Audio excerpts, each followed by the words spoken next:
Hello, gorgeous woman, and welcome to this exclusive and very special series of the Rebel Matriarch podcast, Mystics Unhinged. In this space, our beautiful mystics are coming forth and they are speaking unfiltered, unedited, uncensored truths that every woman needs to hear, especially you. So buckle up, get ready, and let's get started. Hello, gorgeous human beings, and welcome to the Rebel Matriarch podcast. My name is Samantha Sanford, and I am your host. And I am bringing to you a very special woman, Stacey Anne. And when I asked her, what is it that you do, or how would you classify yourself or label yourself? She gave a really beautiful answer of, truly, I am me. And she is her, and she is all of her. And if she were to categorize herself, which, you're uncategorizable, she would say that she is a lighthouse and that she is steady and sturdy and grounded and a beacon of light. And as we dive into the conversation with Stacey, you will understand exactly that this is really a beautiful, encapsulation of who Stacey is. And so, Stacey, thank you so much for being part of the Mystics Unhinged series. I am very ready for this conversation. So thank you for being here. Thank you for having me, Sam. I am all systems go. I'm excited for wherever we land. Absolutely. I imagine it's going to land in a lot of interesting places. So for everyone who's tuning in, buckle up, as I said to our beautiful live audience, because this is going to get really interesting. And so people can get to know you in a quick sense, because honestly, we could take hours and hours, but we're respecting people's times. You have some really beautiful gifts that I really want people to understand and honor in a human sense, because then I'd love to know and get to know the woman behind the gifts as well, and your story. So what is it? What are your mystical gifts here that you bring? Okay, so in some degree or tangent, all of them. But essentially, it doesn't matter for what I found my own experience, and I can only ever speak from my own experience, is the biggest gift I bring is presence. So yes, I can hear beyond the word that is spoken. I can know beyond the unknown. I can see beyond what the eyes can reveal. All of those things are open and flowing and a part of me, but they're a part of all of us. So as I've gone within my journey, as I've found more and more regulation, more and more forgiveness, completeness, and the last week has really been extraordinarily that, but from in the complete catalyst with the pain body as an entirely new memory surface, because the capacity was now within the body, something that was just not known at all. That it was so beautiful because it completely rocked me to the core of my being, took me into 1,000 pieces. And within 24 hours, I was home again, simply because I was able to allow every cell of my being to discharge and deplete the energy that was, because that's all that's happening in the body. When we have those experiences, the nervous system fires, which means the adrenaline fires, the cortisol fires, all of those hormones fire. And then we get stuck in the moment. And then we become an identity, we make a meaning of it, or we try to make a meaning of it. And in the doing so of that, the body never gets to actually complete that firing off, that moving beyond. So then we get almost caught in this time warp. And then this repeated pattern. So I don't know, but I was thinking a minute, always thinking about, I'm not actually going back to the questions I had got. No, that's okay, because you actually mentioned something really important. You mentioned the pain body. So my only reference of pain body is Eckhart Tolle when he talks about the pain body. And I feel like a lot of people listening would probably benefit from a deeper understanding of what you mean by the pain body. And then you talked about how your body was in a place to actually deepen or like receive the next layer of the pain body. And I might be muddling this, but and then you're able to process. And so can you maybe give us a little bit more about what that looks like or what it is you're experiencing? Okay, absolutely.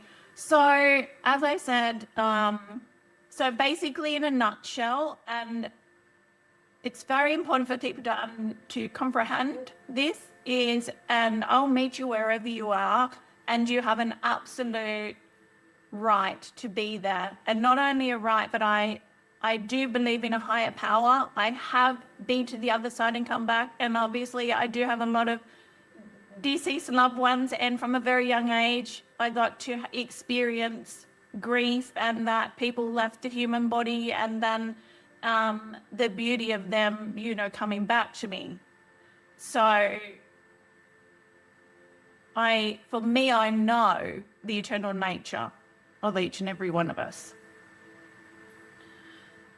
So, but simultaneously was lost in that grief, was lost in that pain, was lost in that shame, was lost in the story of a chaotic childhood, an unsafe reality, a monster in the house. Because it was created in an unformed brain. The experience was interpreted through a child's lens that actually hadn't finished growing, didn't actually have the parameters to understand what was going on, to experience it from that all that is that they actually are, and we all are, knowing. And the brain wanted to say perspective, but that's simply not true, because in our totality, we do not perceive that is the human's role. We know, we see, we sense, we feel, we are. So in that essence, and that's been very much part of my unraveling, was being able to widen my scope of what I was willing to perceive and receive and see. Be willing to widen my scope to what if there was more to this. Not denying the incredible pain, the incredible into this body.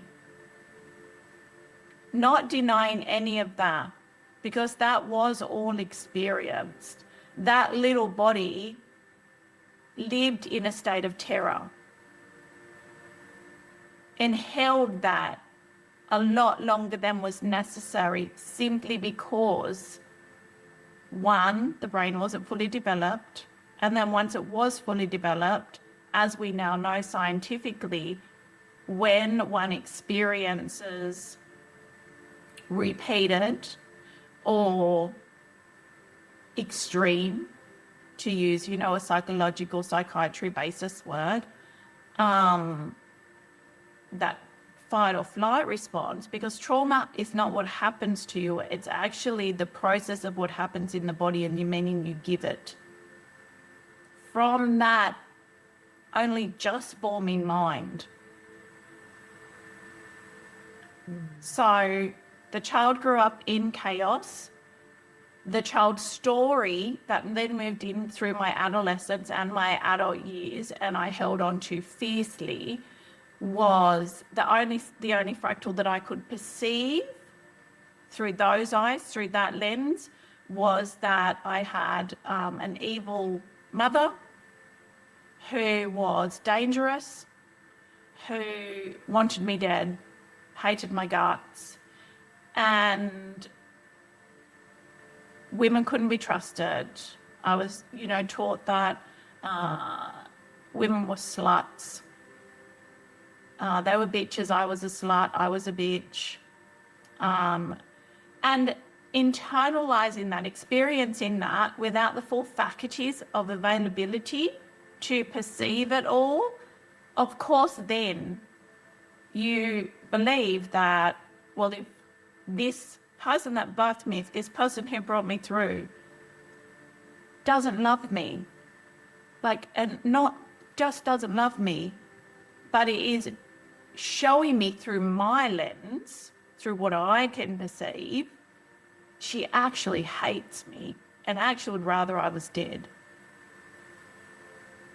Remembering that I'm a 3, 4, 5, 6, 7, 9-year-old, 12-year-old, 14-year-old. I can't see the nuances of what's going on anywhere else. Because the other thing is, once we have that, once we're activated repeatedly in that survival mechanism, then we get tunnel vision. Everything that is actually there goes, yeah, because all of a sudden we're only looking for the line at the tunnel, but we're trapped in the dark. Yeah. So I experienced my life, therefore was that person who believed that they were disposable, that they were a piece of garbage, that they could be thrown away. That came into morphing behaviors. My pattern, my program was hide. If you can't hide, run. If you can't run, collapse. And if you can't collapse, just be and do whatever they want you to be and do. I just want everybody to allow the space to take a breath there. And just come back into your body. Because yes, it's real, but it's also just a story. Because you're only getting one piece. So if anybody needs to, just place their hand on their heart, take a big inhale and a big exhale and land yourself again, yeah?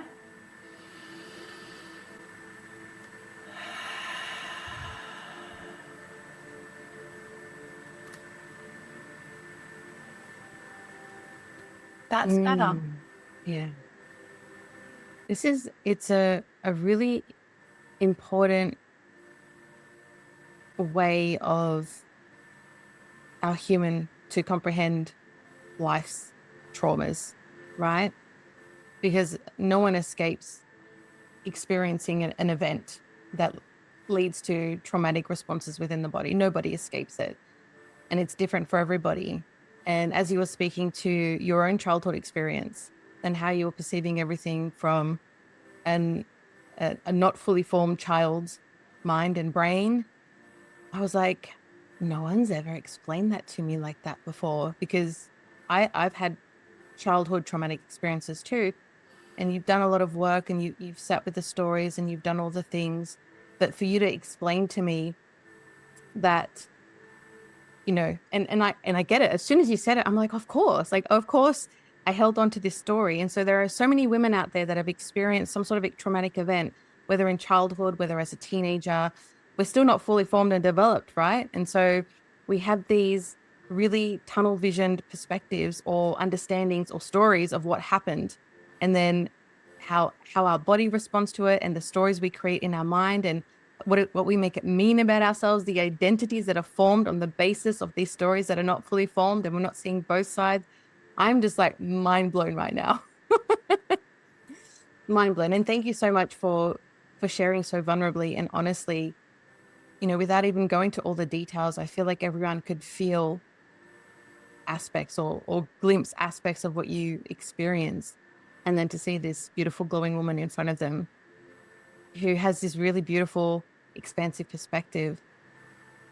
I knew this was going to be an important conversation, and you already blew me out of the water. So I just wanted to take a moment to honor that. And for any woman that's going through anything or has been through something, there's definitely something here. There's definitely something here. What has how did you get to this point, right? Because you said yourself, you're telling us your story in hindsight, right? And so you knew that you experienced so much, 40 years, I think you mentioned, of your life through this tunnel vision, right? And your life would have played out based off of that. So how did you get to the point where you're now able to articulate your life's experience like this? Well, I think it's really pertinent to just say, first and foremost, you're exactly where you're meant to be in every moment. And what I've come to know for myself is the divine perfection of the human body as an innate, intelligent vessel that was literally designed to house this multidimensional, eternal essence and true nature of who we are. And not only hold that and house that, but to assimilate and calibrate and recalibrate and to unfold into the sacred union which I believe we are all moving towards, where it's no longer a separate system. It's no longer there's the vessel, there's the human, there's the body, there's the life experience. And then over here, in moments, in glimpses, there's this perhaps there's more, perhaps there's a divine nature. Even through the services and systems that has been where such as religion, where the power has been placed above us and outside of ourselves. So they're going, it's here, there's this all that is, that moves life force into all things, but it's there, not here. But what I've found and what I've been shown and experienced is, well, of course it's that way, because it's an inside out job. The change, the evolution doesn't happen in the world around you. The world around you simply reflects exactly where and who you are. So all the change happens internally, which means all the revelations happen internally, which means, and here's the beautiful thing, and I can give you a story from my own life that demonstrates this beautifully. The only fucker that needs to change is you. And I mean, when I say you, I mean not change what has happened, not distance yourself, not bypass, not do anything, but literally just change your desire to want better for yourself, to be kinder to yourself, to go, what if there's more? What if there is more? Because the hell's not up to us. I've learned that very strongly.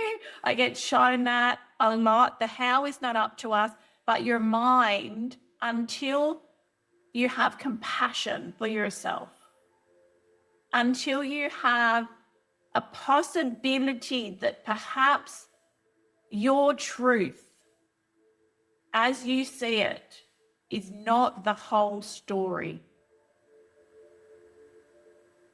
Because without that, you're only ever going to walk in the loop. You're only ever going to walk in the same steps. You have to get to a point where, for me, it was, I'm sick of myself. And not only am I sick of myself, like literally sick of myself, it was get off the earth or do something about it. Because yes, this happened. Yes, this was horrible at that time in my life. Yes, that. Yes, there was the chaos. Yes, there was the physical violence. Yes, there was the threats of violence. Yes, but ultimately, okay, in all honesty, if I'm being 100% real, and at this stage, I was very good at being completely bullshitter, with unconsciously, of course. So wonderful, now I can be real. Whatever that is, I only had like 3 memories. As an adult, I had 3 memories of pre-12 years of age. So that kind of says, well, first of all, the vessel doesn't have the capacity for it to land. Because if it did, it would come up. So you never have to go searching for shit, right? Because guess what? We're in an innate, supremely divine machine. And it knows when it's anchored, when it's present, when it has the capacity, and when it's time by design, of your own design on your soul level, that knows and is all, that knew what it was coming for, that knew what it wanted to experience, that put the people in the roles, that have put the people in the roles from your soul family that were like, you sure you want to move through that? Because remember, it's down there and it's game, and you're not going to remember you are, and they're in polarity and separation down there, and we're in the wholeness. So you're going to have to experience the shadow and the light. You're going to have to experience the good and the bad. There's going to be fear, and there's going to be love. There's going to be hate, and there's going to be this. There's going to be power, and there's going to be disempowerment. There's going to be compassion, and there's going to be disdain. And because you're going to this game that is all things, but experienced through the separate nature of them, you're only ever seeing one side of the coin. And in order to get to that one side of the coin that you designed for yourself to become, to evolve the evolution of all things, and I'm only speaking for myself and my own experience and what I've come to know as truth. So take what resonates and throw the fucking rest out, please. Don't ever let, if you do one thing for yourselves today, anybody that hears this, and I wish I had found this sooner, but simultaneously, that's my mind speaking, because that's a load of bullshit, because I know I'm exactly where I'm meant to be when I'm meant to be there. But if you can gift yourself one thing, to simply notice where you're outsourcing your authority, your power, your wisdom, your love, your knowing, and in one moment, choose to go, what if I knew the answer to that? What if I could? What if I did? What if I do? Because the what if allows the frontal lobe to get involved, which is the part of the brain that has possibilities and potentials. And the what if, rather than going, I need to love myself, I need to do this, you're still in that punishment mode. You're still in that separation mode. And in that push, then the amygdala, the part of the brain that is just here to save you from a saber-toothed tiger, activates and fires another charge. And then what happens when another charge comes in? Well, everything's resonance, because everything's energy. Hang on, we have the firecracker again. Boom, get back in the story. And then boom, go back to the behavior loops. And then tunnel vision. Does that make sense? Somebody was thinking, it's what It does make sense. It does make sense to me. And I want to make sure that it makes sense to everyone that's listening in, because a lot of the they're not concepts, but a lot of the truths that you speak, people are thinking, what do you mean I chose this? And then, okay, I'll give that story really quickly. Yes, please.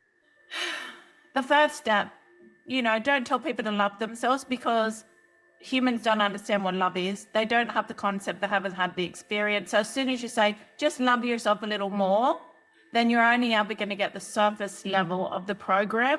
And not only that, but you're going to dysregulate yourself immediately, because if you've experienced a point of separation, which every single person on the planet has, whether it was from your parent telling you, we're going to learn how to tie shoelaces, it's really easy and you're going to be able to do it, and then you try and you can't do it, but your mum, who's your God, just told you that it was really easy and you could do it, so all of a sudden you're a piece of shit. Or it was someone interfering in your personal space in a horrific and horrible way. It is still a firing and discharge of that amygdala, that fight, flight, fawn or freeze. The chemicals have got into your body. But we're not taught as humans. If you look at the animal kingdom, if you ever watch a nature documentary, as soon as the threat is over, you will see that animal physically shake. And why are they physically shaking? Because their body has innate intelligence, and their body knows they've just been sent a chemical cocktail to save themselves. And once that threat is over, that needs to be discharged, or it's held in the body. So they shake it off, and then they prance away and keep eating their grass. What do? we get a moment of trauma, a moment of something, and generationally, we get shut down on top of that because people don't like to be uncomfortable, or people just don't have the capacity to help because it triggers and activates somebody else. Even our medical system, somebody goes into shock, they put you in, like curl you up in a ball, cover you in a blanket, and they're literally stopping the body's innate intelligence from just going. If we just taught all of our children when they became in a state that was not equilibrium, that was not harmonization, to just jump, to get the wiggles, so much repeated pain patterns, repeated dysregulation, and so much power will be brought back to them because people don't face what they know is inside of them for two reasons. Because we have this thing that it's huge and hard, but here's the thing, my loves, we are now in adult bodies. We now have a capacity and a knowledge and a knowing and resources and opportunities to look at and experience physically, even the size of the container. If you get a liter of water, but you've only got a teacup and you start pouring it in, what's going to happen? The water's going to overflow and keep overflowing, but you're not a teacup anymore. You're not in a little space. Literally, your volume has increased. So does that not dictate that possibly, just possibly, that there is more size, there is more capacity, there is more knowledge, perhaps you haven't tapped into it, there's more wisdom, there is more space for you to allow what your tiny person, the tiny vessel, could not hold, but now it can. And the real kicker, you're not facing anything new, my loves. You're not facing anything new, but you're facing it with so much more life experience, so much more brilliance, so much more maturity. So it doesn't have to be hard. And the reason we've been shown it's hard is because, and I'm going to have a lot of push for this because I did it hard. Knock down, drag out, ruthlessly hard. The reason that's like that is because to this point, most of the things on the planet that have been designed, built, I'll say downloaded, for want of a better word, doesn't feel 100% true, has come through ones that are still sitting in the fractal of separation, are still sitting in the fractal of the problem. They have the solution because all things are whole in the one moment, but their attention, intention is not on that. So you can only create the energy of what is, and it'll be always drawn to itself.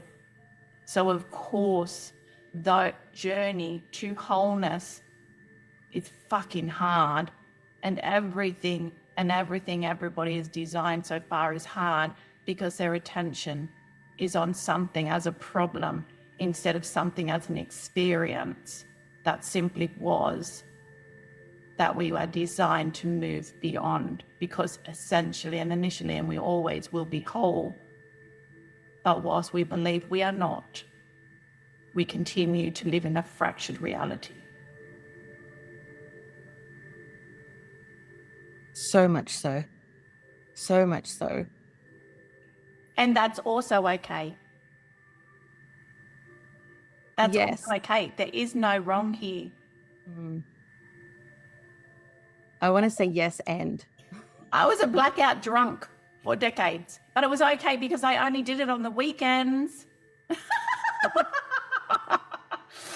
I only did it on the weekends, so and it was only a red, like mostly red wine. So, but it was suppression, depression, repression, repeated patterns of suppression, repression, depression.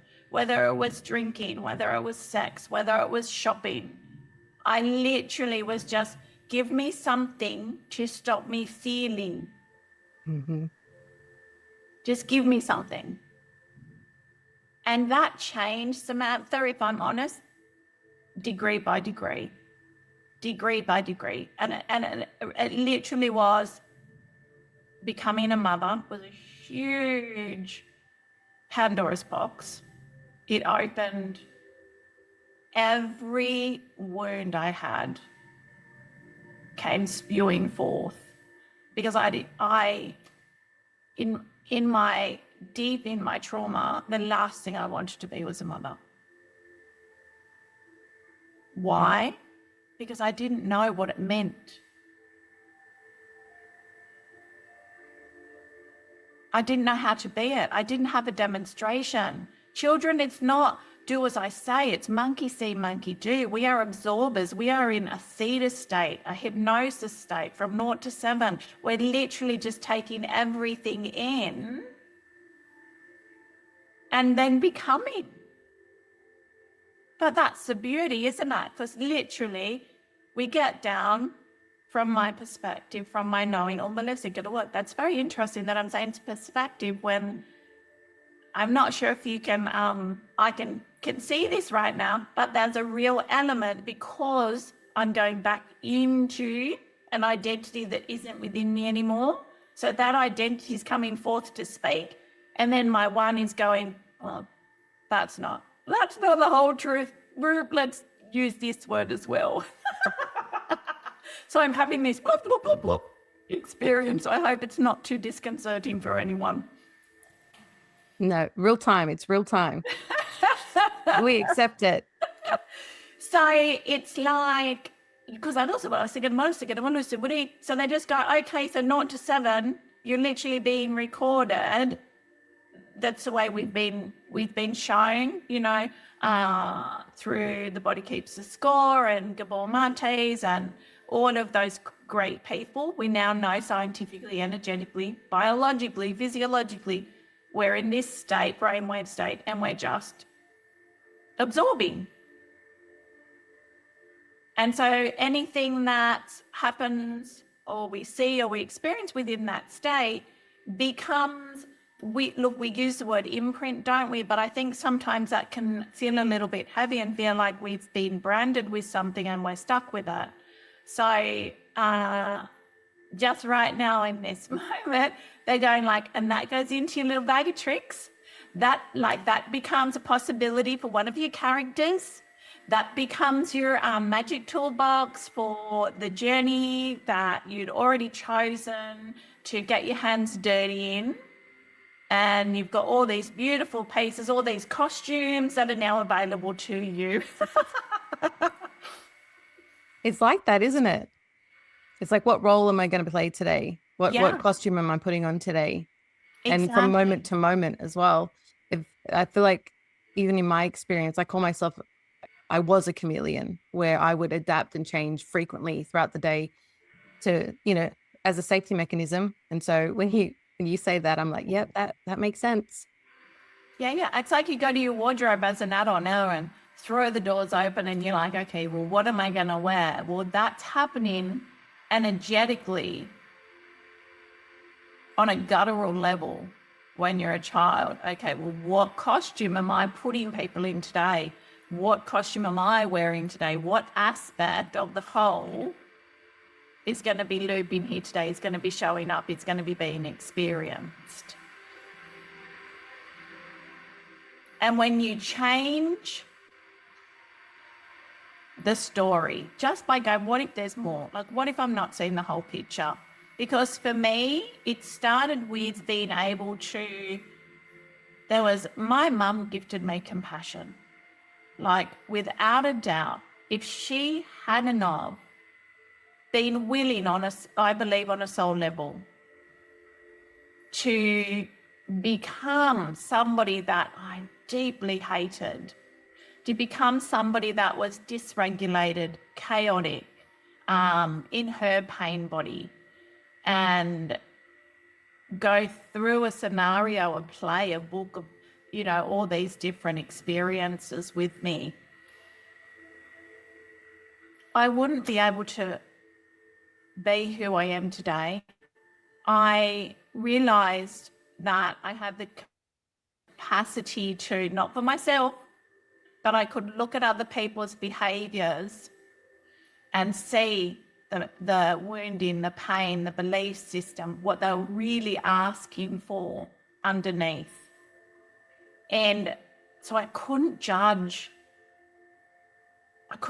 what they were doing. I couldn't judge how they were showing up in the world because I could see that there was this, there's a 3-year-old that is just saying, please love me. There's that 6-year-old that is going, I'm garbage. There's that 2-year-old that is completely lost and confused. And literally all you're seeing is that dysregulation, that unknowingness of a child through an adult's body. So if we could actually look upon ourselves when we're in those moments of distress, when we're beating ourselves up, when we're stuck in the story, and shrink ourselves down to a small child. And if you can't do that for yourself, place it outside of yourself and go, if this was a child standing in front of me with these same behaviours, what would I want to do for them? And then, can I do this for myself?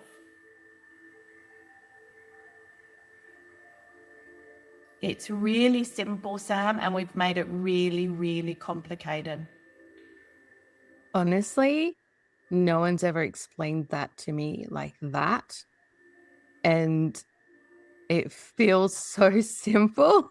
But it's like, and I don't know if anyone listening is having the same mind-blowing experience, but it feels like the amount of times that I've reacted to the adult in front of me or to myself as an adult and the conversations and then to think, if this was a small child or, one of my kids in front of me having the same experience, how would I actually be present with them? And I'm like, I would do it very differently. Yeah, you'd meet them so differently, wouldn't you? Yeah. The amount of times I've disregarded an adult because of their behavior. Because they're in a big body, not a little body. But actually they're stuck in an identification that happened in 0 to 7. So they might be a big body, but their behaviours are a 1, 2, 3, 4, 5, 6, 7-year-old. And that's all you're witnessing.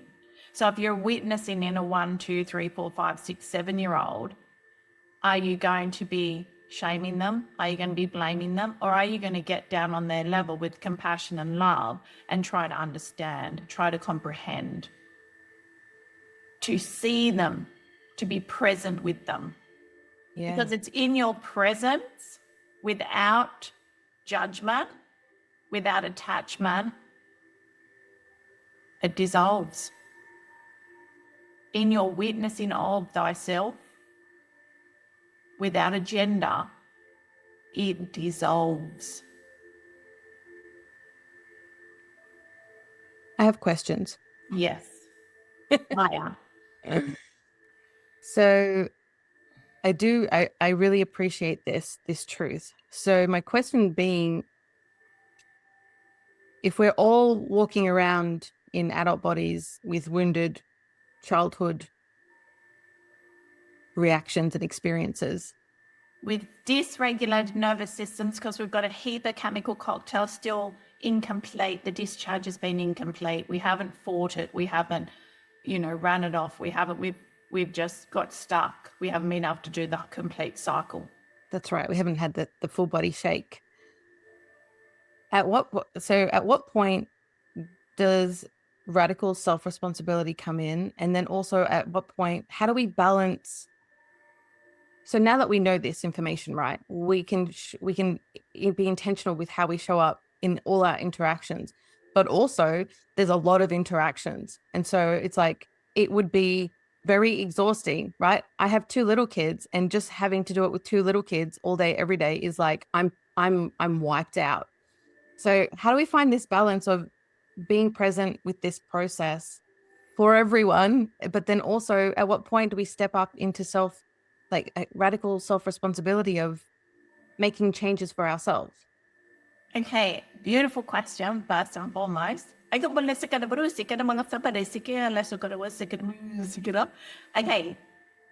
first and foremost, it's only ever you, meaning you're only ever seeing an aspect of yourself that is being mirrored back to you to show you a place where you are not yet free, meaning a place where you're still holding a belief system, a habit, a behavior, a way of being.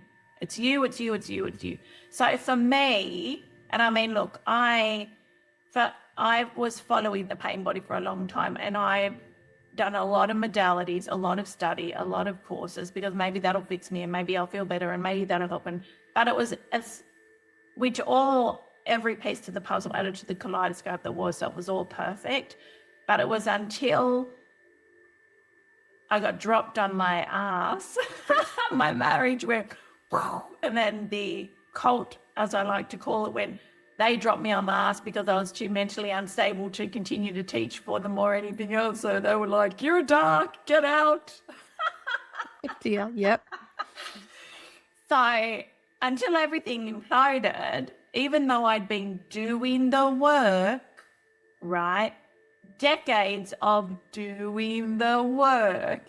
I was doing the work from, well, they're going to fix me. They've got the key.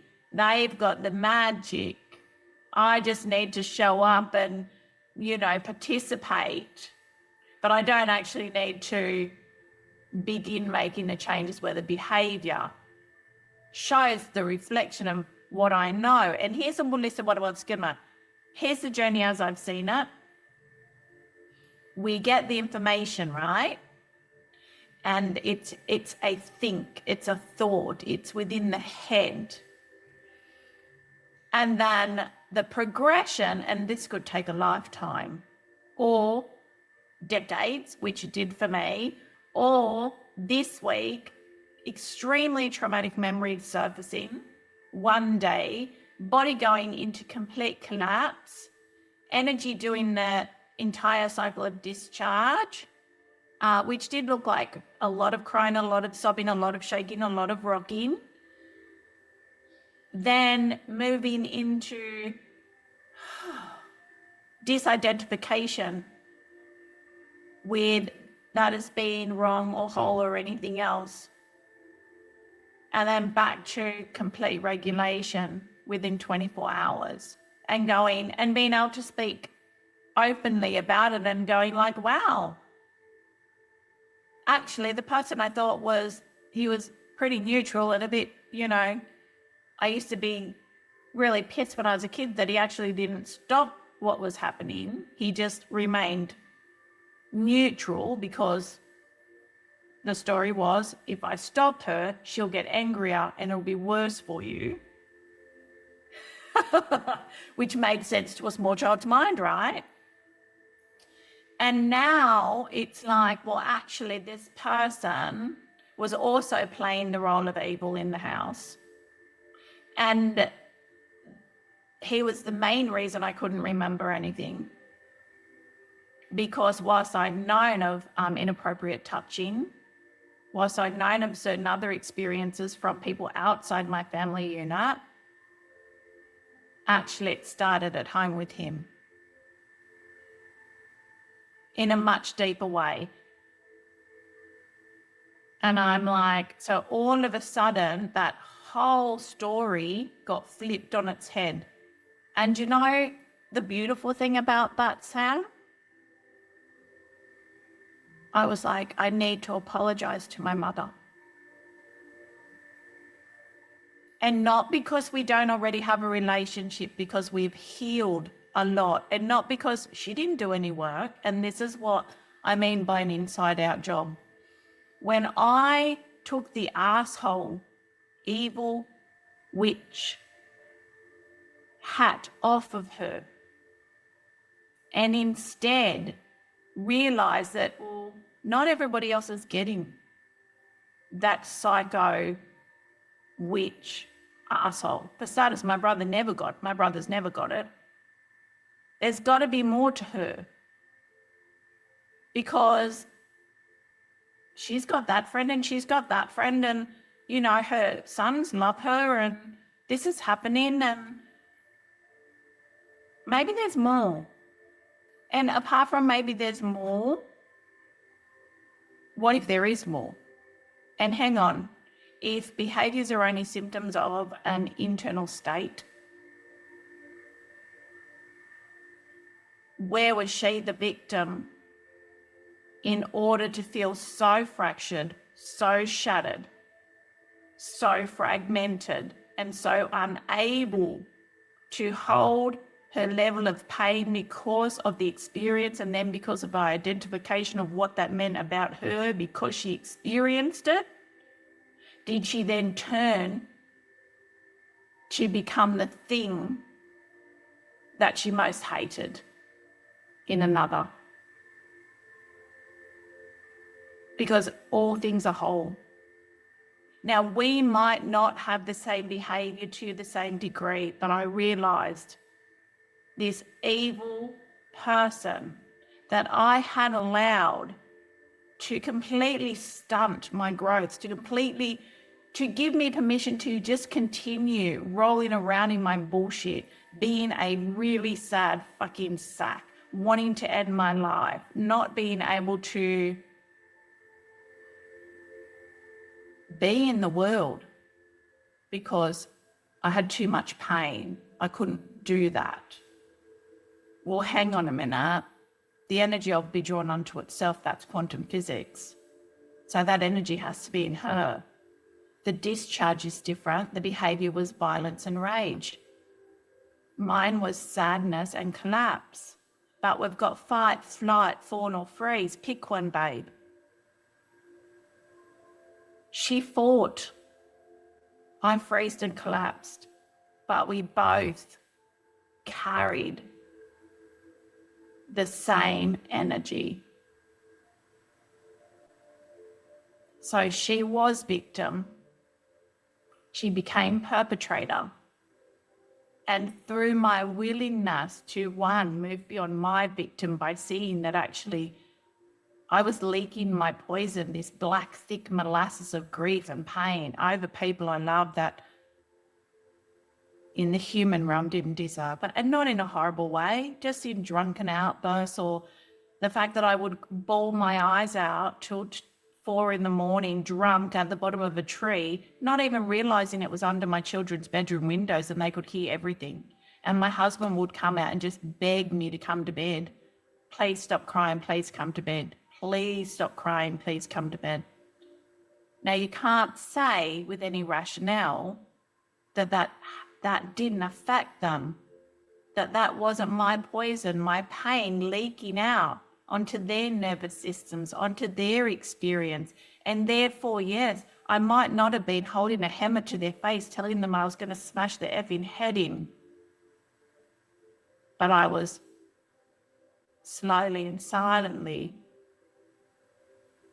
affecting them just as I was affected. And I'm not saying this to shame or blame or guilt anybody. I'm saying this to, is there a part of you that wants to be free? And if there is a part of you that wants to be free, then is there a possibility that there is more to be seen? So with the head, they're knowing, because the knowing is in the heart, it's not in the mind. And then embodied, which happens in the gut, which means the nerves are firing signals to the amygdala, which was your survival mechanism, your get out card, and all four are working in unison because we have the information. We know it to be truth. We then receive and perceive through our senses, our instincts, and we allow this to do its job rather than misfiring 1,000 times a day because we've still got an attachment and a story and we're still here and we haven't come down to here, which is complete unconditional love and being willing to see beyond the story, beyond the bounds, beyond the ties that bind, beyond the shackles, to perhaps as a bigger picture. Perhaps just as I was victim, I've been perpetrator. And then if I can accept that I am both without shame, blame or guilt, well, guess what? I am whole.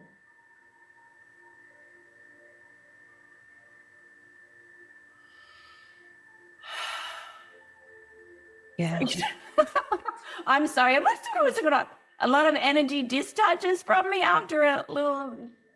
No, we're So I good. giggle and it also helps lighten the field. Yes. Yes. That was, I was feeling a lot of resistance. I Yeah. appreciate your honesty. Yeah. At the same time, I was really open, and I am genuinely open, and I actually do feel the resonance with what you're speaking to. And then I can also feel my resistance, but I feel like there's a pathway that's being created to go from the resistance to acceptance. And I feel there are questions, and I'm like, I don't want to ask a question from the mind. I want to ask a question from creating this pathway. And may I suggest something then? Because you're a very powerful being. Yeah. But you have experienced extreme separation from self. We can Yeah. call it trauma, but how about we just say, I've experienced extreme separation from self. The self with the capital S, the soul. And in that, I'm perceiving things like this, but perhaps there's more to receive and know. So they just showed me, perhaps if you feel it resonates, but you know there's an activation, right? There's a firing in the mind because there's still a underpinning to an identity, to a story, which is absolutely perfect because you are where you are when you are, and that's perfect because you're by design, but it's your design, nobody else's. But a simple thing would, I'd always say, take a deep inhale and a deep exhale while this is going, because this is only going because it's not feeling the open space within the vessel to say, I've got this, we're on this together. And then place a hand in your heart. The breathing brings the life force in. The pressure of the palm on the skin brings the safety to the nervous system. And then when the hand is also placed on the heart, that gives the intention that this is where I'm speaking from.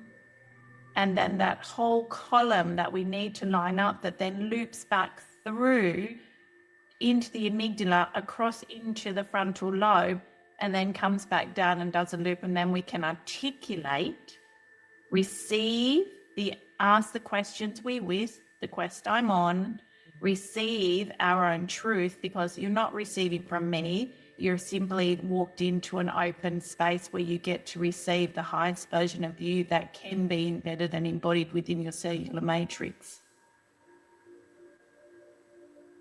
Yeah. Yes, yes. Yes. I'm not rushing this process, even though I'm putting this pressure on myself, and I'm like, no, I feel like everyone tuning in is feeling the magnitude of what you're speaking to. And even as I have questions coming up, they're almost dissolving in front of me. It's like, but what about this? And what about this? And then it's like, it just keeps dissolving into, like you spoke about, wholeness. And it's Because every cell of your body knows the truth, your divine truth, every cell of your body. So as soon as you make it a whole experience, you witness this, you allow it. But you can feel the pressure. So your nervous system goes, actually, I'm here, I'm not over there. Okay, so we can work from this field. And then your intent is everything. What is your intention for this? Because that's what creates the field of the potentiality, the possibilities, and the realm of answers and the bandwidth to which you can receive back.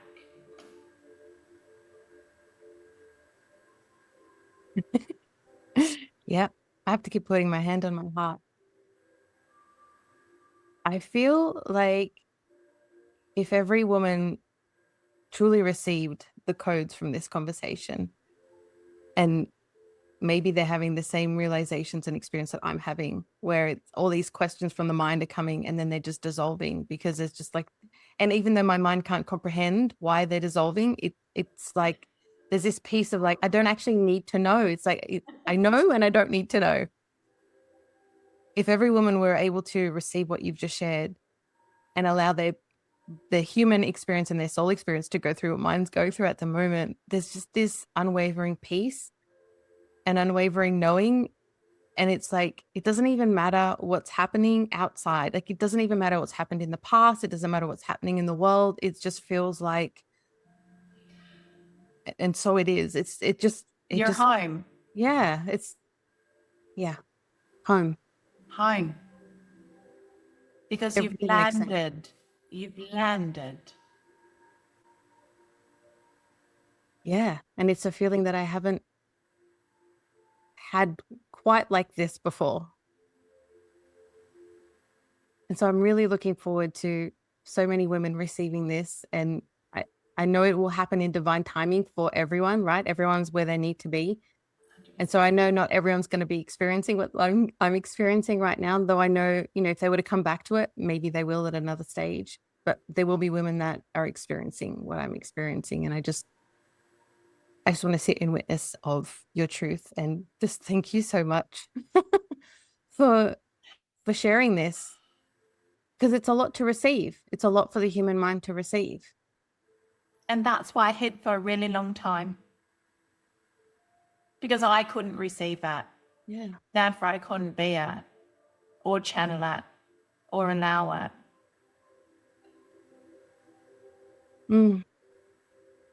It's an inside out always. You're just seeing what you are, what you believe, what your most dominant vibrational wave is from your most dominant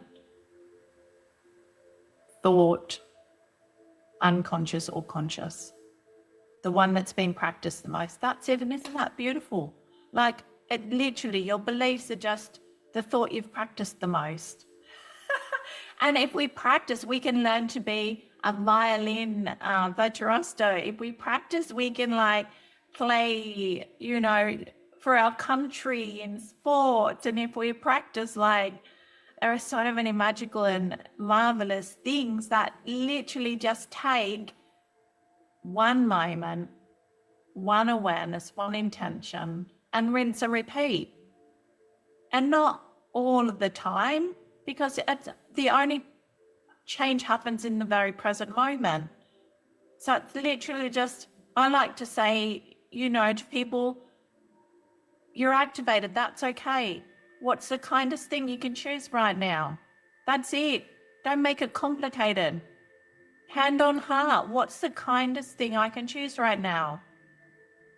Well, I can choose to have a sleep. I can choose a cup of tea.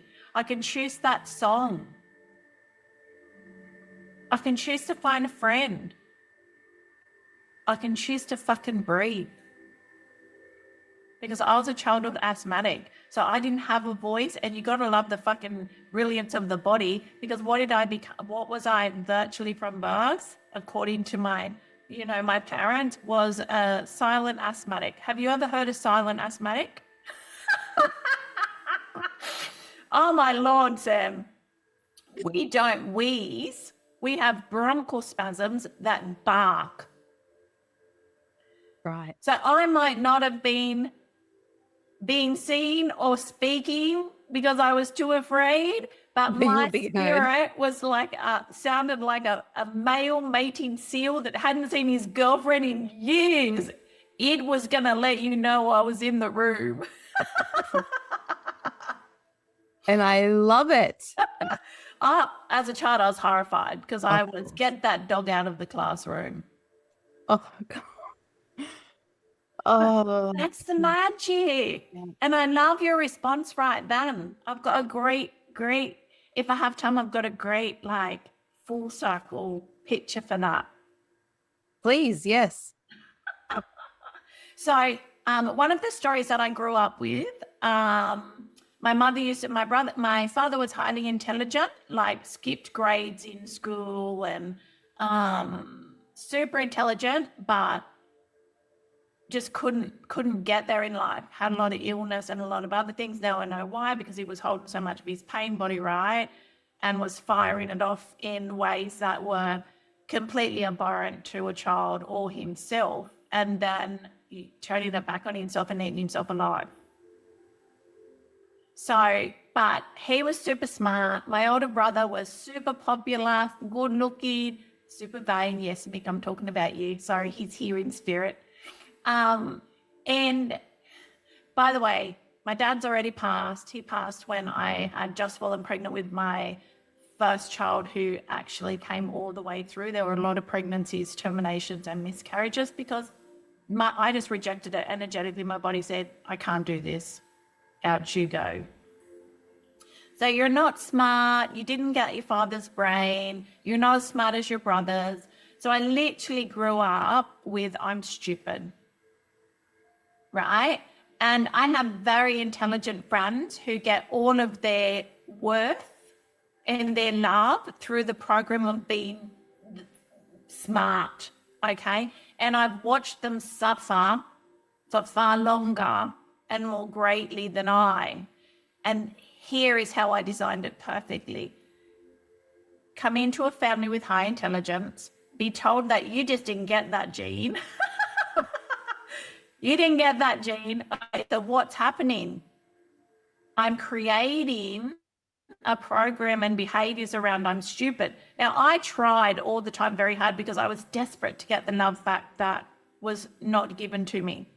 So I was the little engine that could. I will try and try and try, and I will get there eventually, but it's not going to be easy. It's not going to be spectacular. It's going to be always average, yada, yada. You're just not very smart.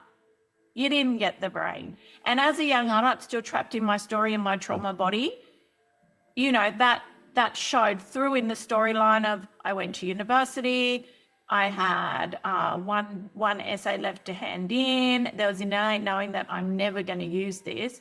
So instead of just handing the essay in, getting my hat and my, thing, I turned around and left with $20,000 hex debt. So there was no degree to show for it. I know, there was this incompletion.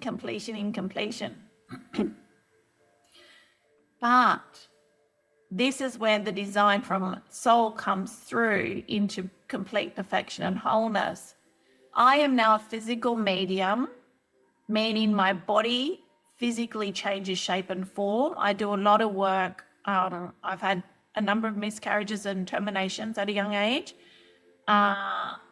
I do work with women who have lost children because my body will actually become the size of the pregnancy when that happened, and I will energetically help birth through the energy of that soul that was lost for completion. So I never know when it's coming. All of a sudden I'm just like 6 months pregnant. And it's all fun and games, but that's part of my design, to be able to hold and move through and transmute and transform that which, when one is ready, but possibly not believing that they could do it themselves, to do it in a collaboration, kinship, cooperation, surrogacy type of thing, but energetically. So as a physical medium, as I said, spirit comes straight to my voice box and out my mouth. That also meant I spent 3 years as a healer when I was in my wounding, reliving physically people's past life deaths in my body.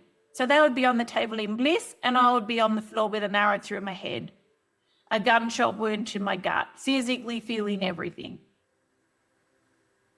That's ridiculous, a lot. but because I believed I was here to be used and abused. So of course that's how my journey went. How could it not? The day I turned around and shoved my hand up in the air, told my team to go fuck themselves, I'm not doing this work anymore. Yep. This is what I got. It was kind of like a welcome home. About bloody time, wanker. What took you so long? We can't believe you lasted that long with that level of physical intensity. Well done, you. Now, back to the stupid part. I'm stupid. I don't have much of a brain. I'm just not very smart, blah, blah, blah. Was my storyline. And why was it?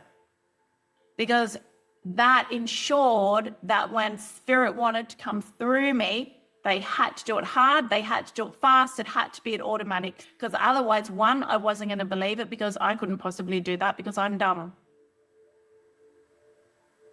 Yep. And then two, beautiful by design, I can't hear them. So I can't change it. I don't have to interpret it. Stacey's stupidity and dumbness does not get involved at all because I planted the seed of stupidity and dumbness, meaning I then created a complete life where my brain was not part of my value system to begin and become and be one that channels without the need to hear, to filter, to explain, to place a lens on. And I could let go of my head very easily because it wasn't very smart in the first place. Yep. I follow. And here's the magic and the miracles. You're only seeing one side of the coin, babe. Every single thing is serving the divine playbook of you. So can you say that, because so many of us are walking through life thinking, what's my purpose? Why am I here? What am I here to do? And we're searching and we're striving and we're doing, when in reality, and we're also like dealing, like looking in hindsight, going, look at all the things I need to heal, right? Heal and fix and hoping that it's going to all come together and then whoosh, our divineness is going to keeps you trapped. And that's what keeps you trapped. And so from what you're saying, everything is playing a part. Like it really is quantum, right? It's like if you can have awe, if you can find awe for the magnificence of the planet, if you can find awe for the fact that every night you go to sleep, and while you're asleep and completely unconscious, your body automatically does everything that it needs to do without you saying, now don't stop beating, heart. Oh shit, what if I don't breathe? Oh shit, what if this doesn't excuse me, bitch, but who do you think's in control? Seriously, look at the evidence in front of you. There is an innate higher wisdom, a divine life force that runs through all things. And you think you need to put the pieces in place? That feels like a chicken with its head cut off to me. But I've been there. I did it. I understand it. But my team go, if you're thinking, you're stinking. I'm sorry to all the academics out there, but if you're thinking, you're stinking. Because your knowing is in every cell of your being. It is a pull. It is a sense. It's not found up here. And that's why often also you go to things with the best of intentions and you get the high while you're there and you feel great. And then a week later, you're like, I've landed back here. And why? Threefold. One, it was all perfect by design, though, but one, that is another opportunity for you to see where you're not free because you've gone to somebody else for your own wisdom. And if anybody's offering you anything that is anything other than holding the space of the vibrational reality that you wish to become, you got to ask yourself, babe, who are they really if they aren't actually just telling me that everything I have is already inside of me, calling me on my bullshit, showing me all of the ways in which I'm not free, and lovingly holding me to my greatness, not with processes, not with concepts, but with their fucking vibrational essence. If you don't feel more like you, like a you with potentiality and possibilities and wholeness, when you are working with someone, that's showing you. It doesn't matter what your mind is absorbing, going, oh, lolly shop, look, I can stay in my not putting the power within me. The body doesn't lie. Until it does, but that's a whole nother show. We're not going there. It'll take days. Yeah, that's a part 2. That's a series in and of itself. It might be a possibility. Okay, so then when let's just breathe, ladies. Just big breath in and exhale. Land back in your space.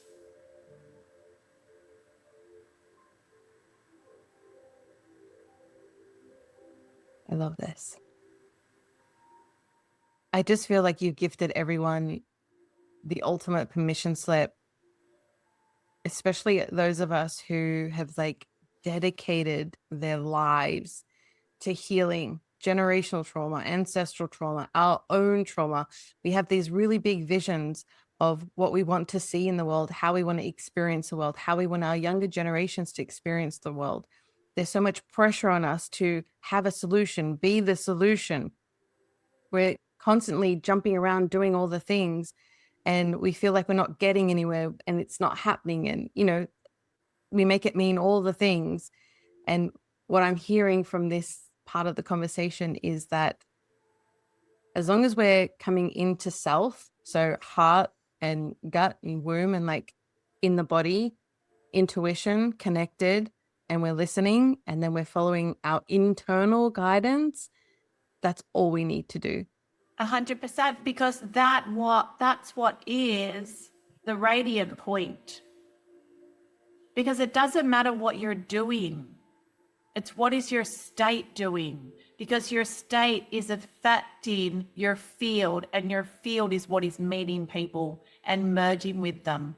Because people will listen to you, but they're listening through their lens. But when your field is emanating a signal, and it always is, know thy signal. And if you don't feel calm and centered, and it's not, and I know we get a lot of I'm a lot up there, but I also used to blow myself up because I didn't bring it down. It's not there, it's here. It's almost neutrality. It is neutrality because it's then you're living in the wholeness of all things. You're having the problem and the solution at the exact same time. Therefore, exactly as you experience physically, Sam, things just were dissolving, popping up, dissolving. The thought was coming up and then dissolving. Why? Because it was in your wholeness. It was seen as its completeness. Because it's only ever not complete.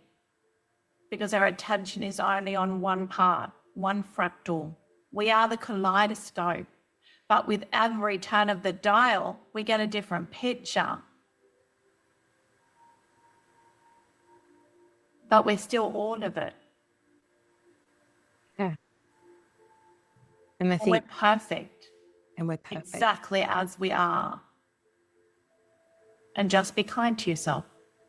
Because when you're kind to yourself, you'll emanate kindness out into the world. And energy is the only thing that changes.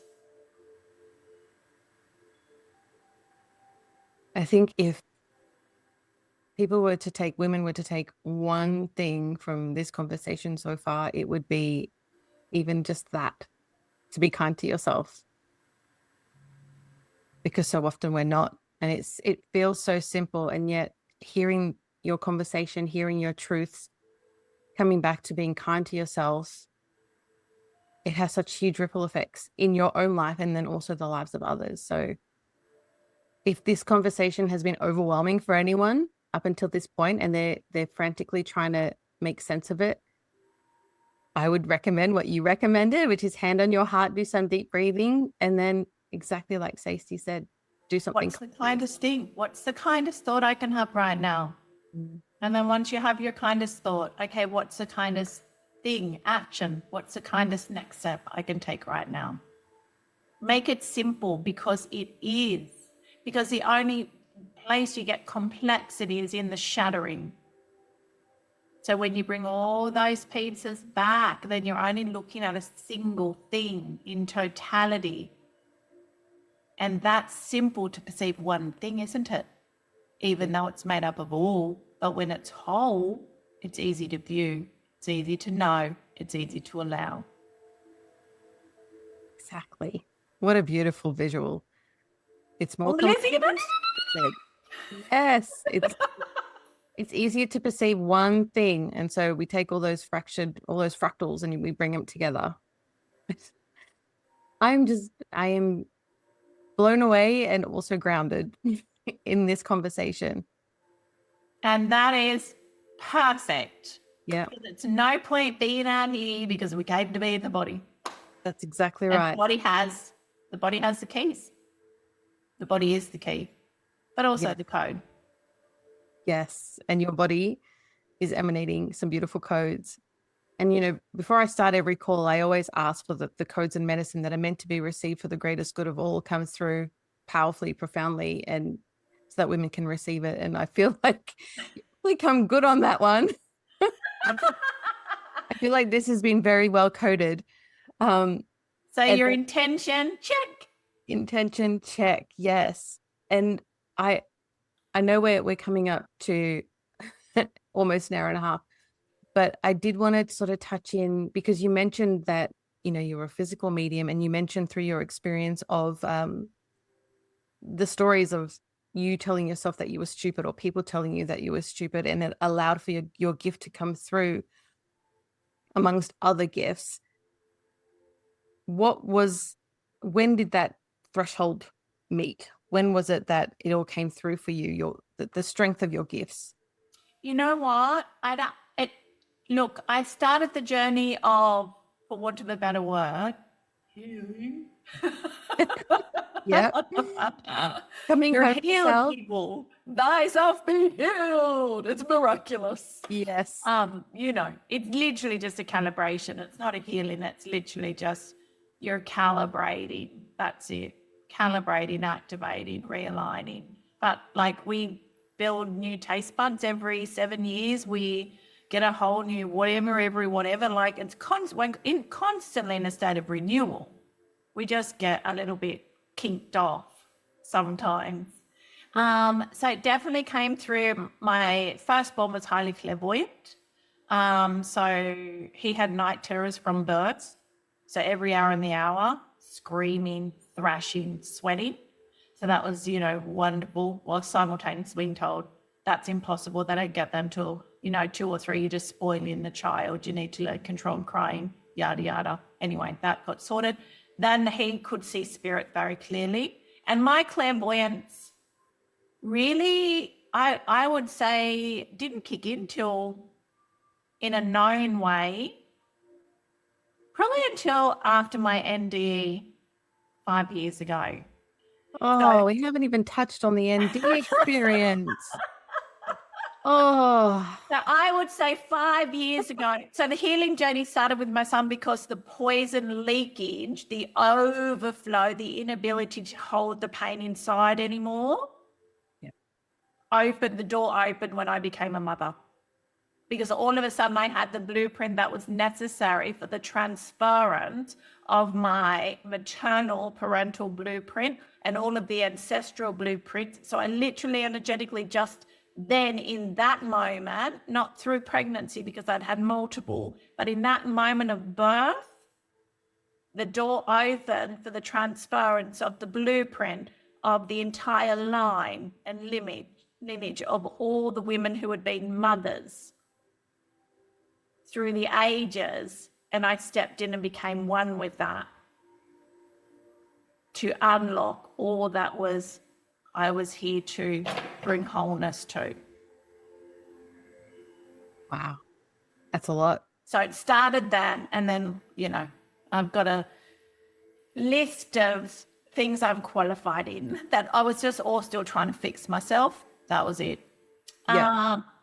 And then, so I was, you know, being a healer, not being a healer, mostly a stay-at-home mom, was a nurse, trained as a nurse, trained as a diversional therapist, all the metaphysics. I went to metaphysics side of things, the spiritual side of things, trying to find someone to cleanse my house. because my son couldn't sleep, because there was a little girl that would sit on the end of his bed and want to play, and there was a cranky old man that lived behind the fireplace in his room that was telling him to get out of the house. It was his, not ours. Oh, full body tingles. Yep. So literally, I'd already been, done the whole overdose and tried therapy and whatever else. But then I went looking for someone who could see ghosts because I couldn't. Funnily enough, at age of 8, I went from sitting at the back of the room being able to see clearly to no longer being able to see physically, having to sit at the front of the room with very, very strong, thick glasses because myself went, no more. I cannot see what I'm seeing anymore. And as soon as I made that decision to shut off from what was being in my field and my reality, including the intangible and what I could connect with there, within weeks, my physical eyes shut off as well.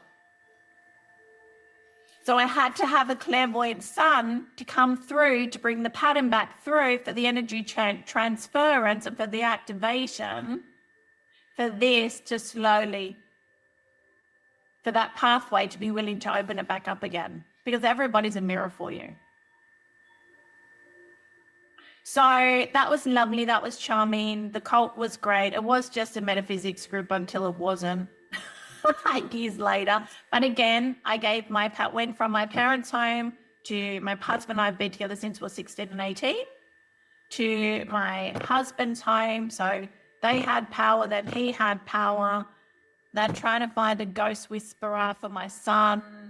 Found that, then they had power, to marriage falling apart, cult falling apart because I couldn't give them what they needed anymore, to me falling apart.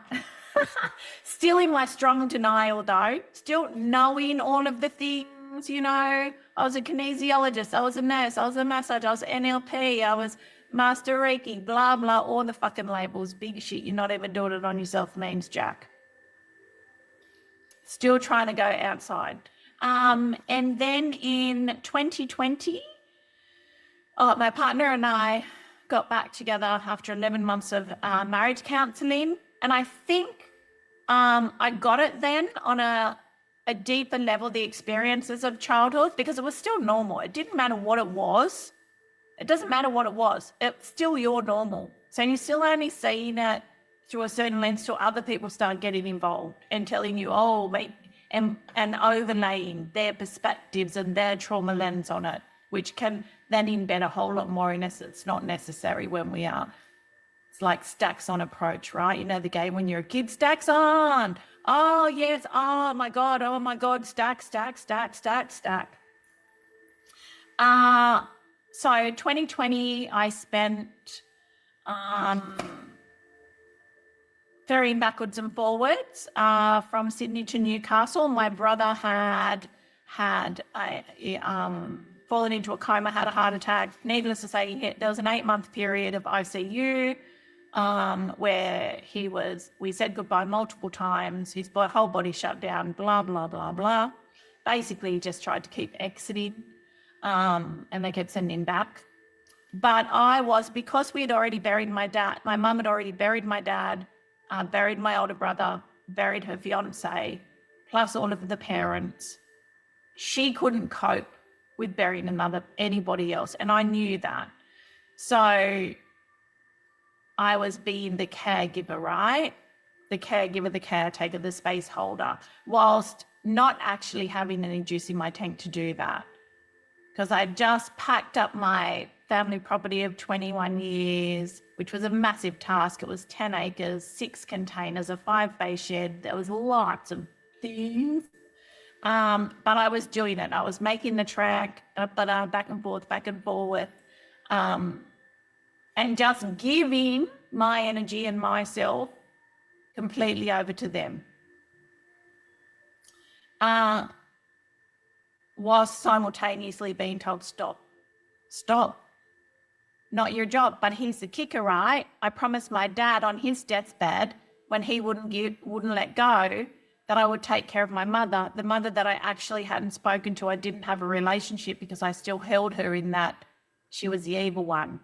So I promised that I'd take care of her, right? So I had that guilt and that shame on board that, well, I'm exhausted. My family are, 3 hours away. They need me. I need me. But hang on, I better be here for the woman that was never here for me.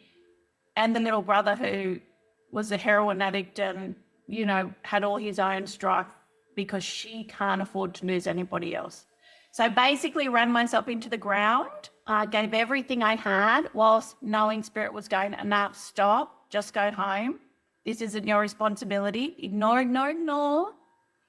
And then started a brand new full-time job so he finally got the all clear, but was, had to learn to walk again and all these other things. Kind of December 2020, we moved house January 2021. Then February 2021, I started a full-time role in an autism spectrum unit as a support worker. First full-time job I'd had in ages because I just was like studying or being a healer for 6 months, and then you don't forget, hide, run, collapse. So I could only ever do anything for a certain amount of time. Then I'd get busy, start getting successful and run away.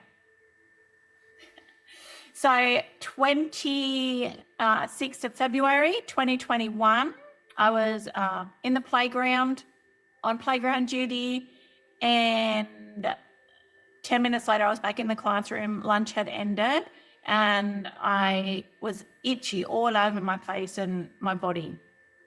And I'm like, I don't know what this is about. Went to the bathroom, washed my hands and face, and within 15 minutes, I was on the floor having an anaphylactic reaction. Now, I don't have anaphylaxis. I'm not allergic to anything. But I had an anaphylactic reaction. Yep. And even then, Sam, this is hilarious. Oh my God. Even then, I was arguing for my limitations. I was arguing to remain unseen. Like, I can't breathe. My tongue is swelling up. My lips are swollen up. My throat is closing over. You're epipetting me. But I'm like, I'm fine. Don't call the ambulance. No, I'm okay. Because I didn't want to be the center of attention. I didn't want to inconvenience anybody. 3 EpiPens later, because they jabbed me, the symptoms would go, the symptoms would come back.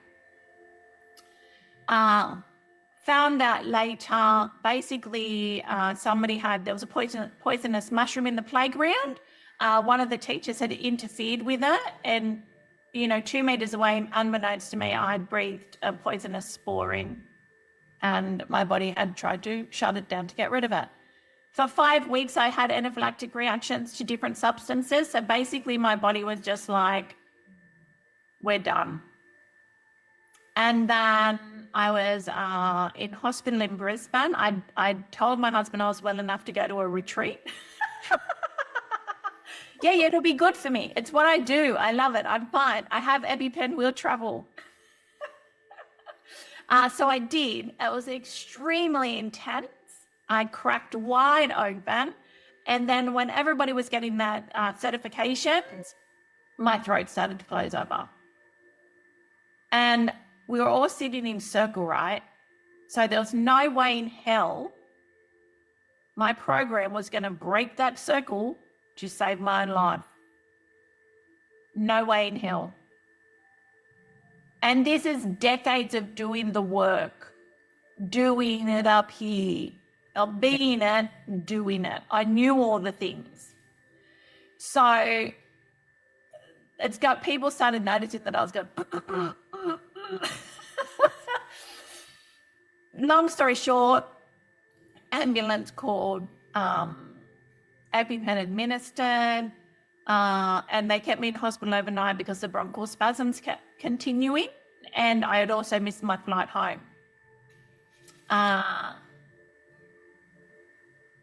5 o'clock the next morning, the whole time I didn't come off the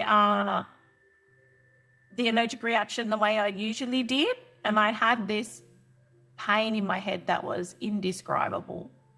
But I wasn't willing to take anything because my body was reacting to everything. Nobody could pinpoint soy rice cracker, anaphylaxis, seaweed, anaphylaxis, peanut butter, all things I'd always had. Now the body was like, nah.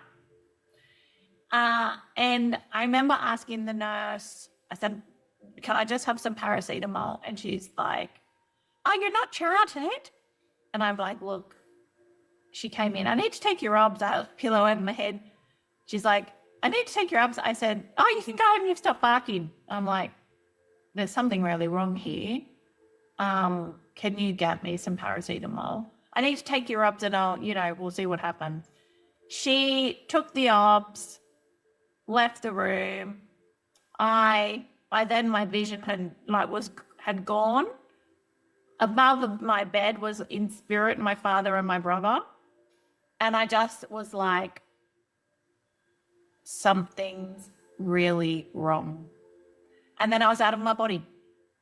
And I'd had a grand mal seizure. And I just floated along above my hospital bed, watching them take me into resus and do all the things. And I was like, it was such a beautiful experience. There was absolutely no fear.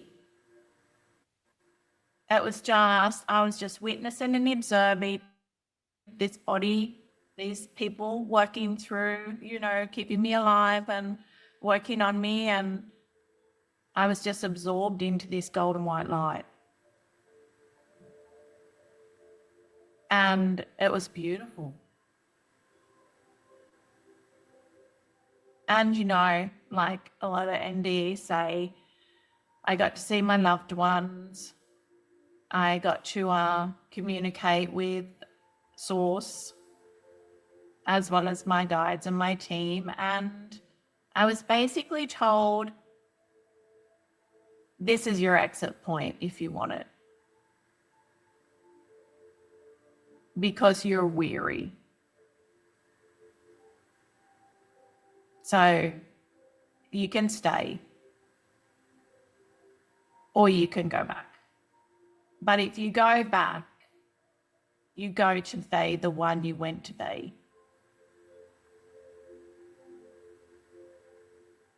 Now, the funny thing is, and I don't reveal this because I had a lot of guilt and shame around it for a long time.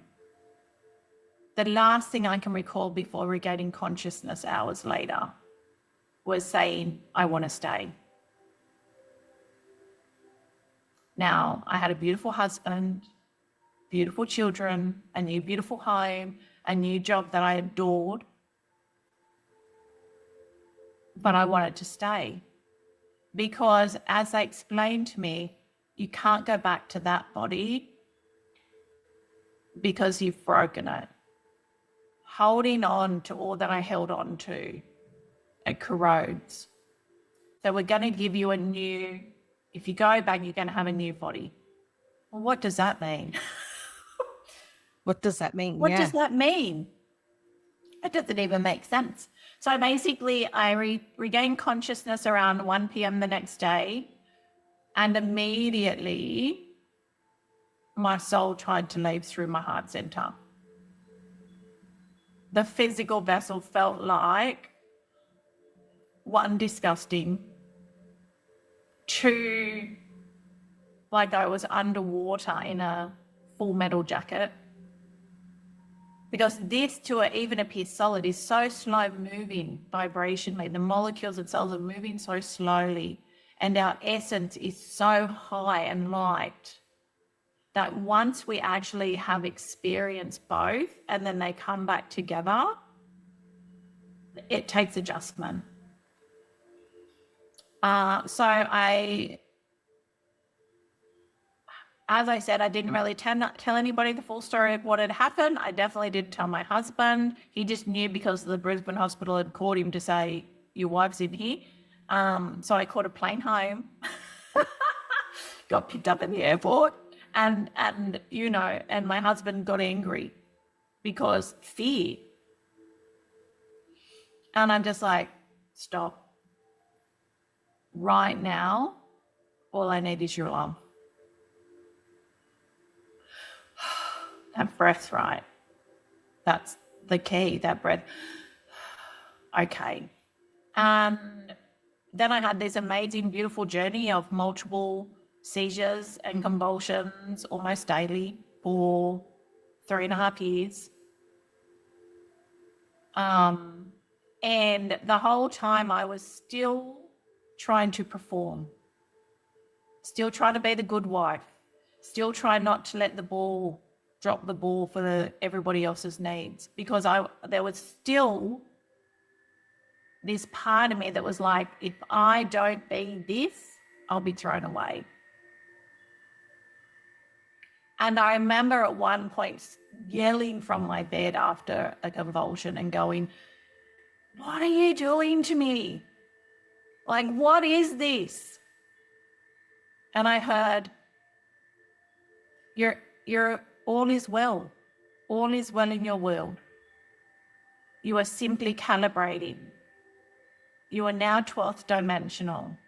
Your physical body has to adjust and calibrate to your new vibrational overlay. The two have to meet. The energetic body and the actual physical vessel that holds that energetic imprint, well, they're going to shape together. So it is going to be what it is. And because I was fighting it for so long, I probably wouldn't have needed that longer integration period if I hadn't been in resistance to it.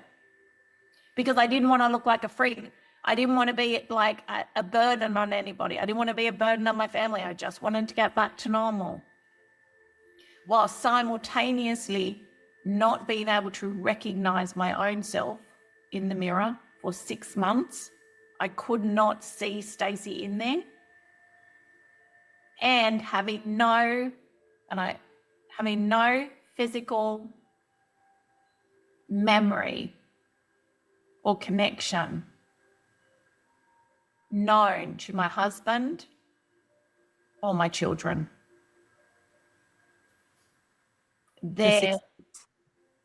My husband's touch was no longer a touch I recognized. The vessel didn't recognize it. I had a whole new body.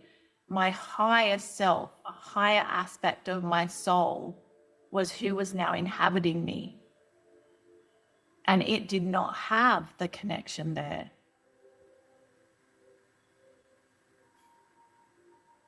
It was, it was big. It was really big. Yeah. But that is definitely when, through this last 5-year period, and in the last 6 months, six months, have I been able to go out into a group without falling to the floor and shaken because of overload. Been walking again because with the only having the seizures and not any other movement, because all energy was given to the calibration and integration of what I had now become, to meld with the physical vessel that was here. So yes, I've definitely been on hiatus, and that's definitely been in the last 6 months. Look, light language has been flowing through me for 15 years.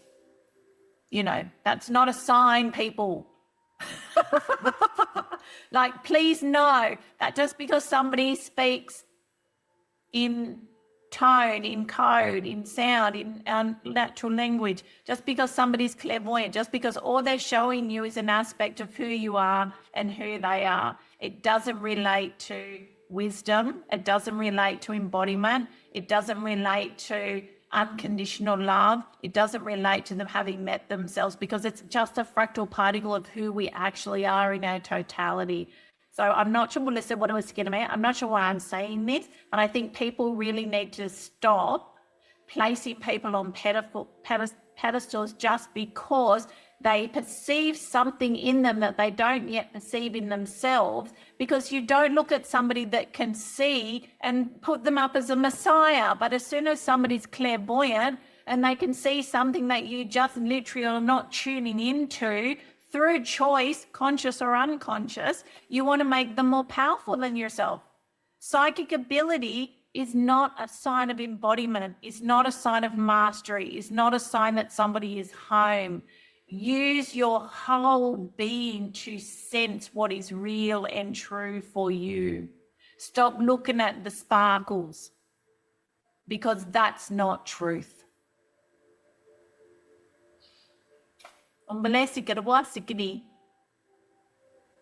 Thank you. Thank you. My next question would have been, what what message do you have for us, or what needs to come through? And I feel like you already answered it, maybe because it was in the field, but maybe there's more to be said. But I know, I know that in speaking with so many beautiful, powerful, devoted mystics, the ones that are truly embodied will always say the same thing that you've just shared. And it's like, I'm not special. I'm not more. It's just I'm in tune with this aspect, but we all have the ability to be in tune. And so thank you for that confirmation and for sharing your beautiful journey as a beautiful 12th dimensional aspect of self. Like, who even knew? I didn't even know, like, and that's even the wrong terminology. Like, we get it, we get it all wrong, but you know what? We're working with the mind, so let's just go with whatever people can relate to. Yes. We don't have to blow every fractal particle up right now. Yeah. But one thing I do love, and that I am aware of, and that I have got the lived experience of, is that people don't understand the way that realities work, that paradigms work. Like they think that we're moving from a three-dimensional. Well, first of all, it's not a three-dimensional. It's a third parallel of a higher dimension that exists with multiple realities in it, which just means multiple streams of consciousness, multiple streams of the embodiment of unconditional love. But you're actually more like a what are those? That you're actually tripping the light fantastic in every moment. So, and it depends upon really your thinking stinking brain. Like the vibrational content, the vibrational signature and reality of what you're emitting. So when you're having a moment of pure connection and joy with your child, hello, home 12th dimensional or beyond being.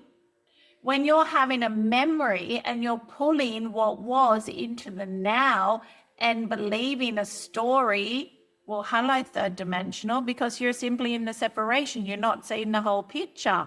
Like literally, in the matter of an hour, you can be experiencing what we know as a third dimensional moment, which is separation. And then you can be experiencing a fourth dimensional moment an hour later when you decide that you're going to sign up to that course, because fourth dimensional is, I now know there's something more, but I still operate in separation. So that's the healing, fixing loop. And then you go like, you get that, and you operate from that. And you're like, there's wholeness here. There's oneness here. There's allness and nothing and everything. I'm having a 5-dimensional or beyond moment. But guess what? Eventually you'll stay there, right? But when that is, that's by design, by your own one. And guess what? You didn't come here to be a fucking Dalai Lama. You came here to get your goddamn hands dirty. So get them dirty and enjoy it. Because if you were told you could go make a mud pie in the backyard after it rained by your parents, and then you got out there and they made you put gloves on and a bloody apron, you wouldn't be very friggin' happy, would you? Why? Because you didn't get to get your hands dirty. So love the dirt. Yes, I love that. And that's for what do I perceive for breath. I perceive breath, and we can make it complicated if you would like, but why? Because literally, when one comes into When a woman comes into an allowance, when a man comes into, we cannot even speak to just women because we are both woman and man, both feminine and masculine in the one embodiment. And it is only the separation of ourselves from that masculine energy, or that we are playing out that masculine energy in a distorted manner, that we see ourselves as separate, that we say, that we bleed into the timelines of the patriarchy, of the matriarchy, of the disempowerment and the empowerment that we fight against. We are only fighting against ourselves, and then we are seeing the sacred mirror, the mirror of the divine, of the divinity, the all that is, showing us exactly where we are not free. That is it. So what do we see? We see beauty. We see magic. We see a totality of human life expectancy and experience and the full spectrum available. We see a kid in a lolly shop with eyes so wide open and so amazed that they cannot even pick, and then realize they don't need to because they have it all.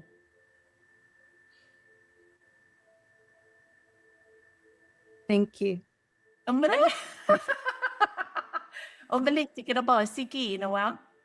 We are deeply honored and pleased to have been able to commune with all of you today, and all ones, wherever you are. Simply breathe, because you are perfect and always have been. And there is nothing that you can do that can remove that from you.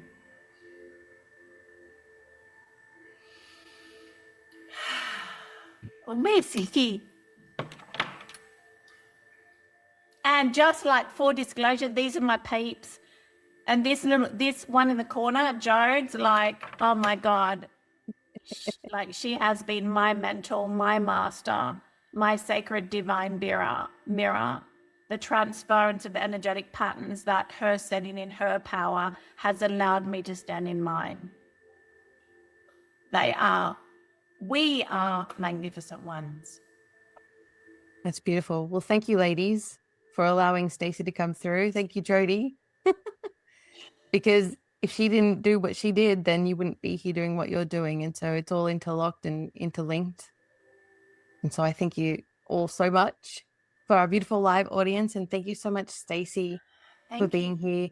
And I will, in the show notes, drop the links for people to connect with you. Yeah, like literally, I'm so like fly by the seat of my pants that, I had Source's Body. I have a YouTube channel. You can, but as you found out, not much is on there from the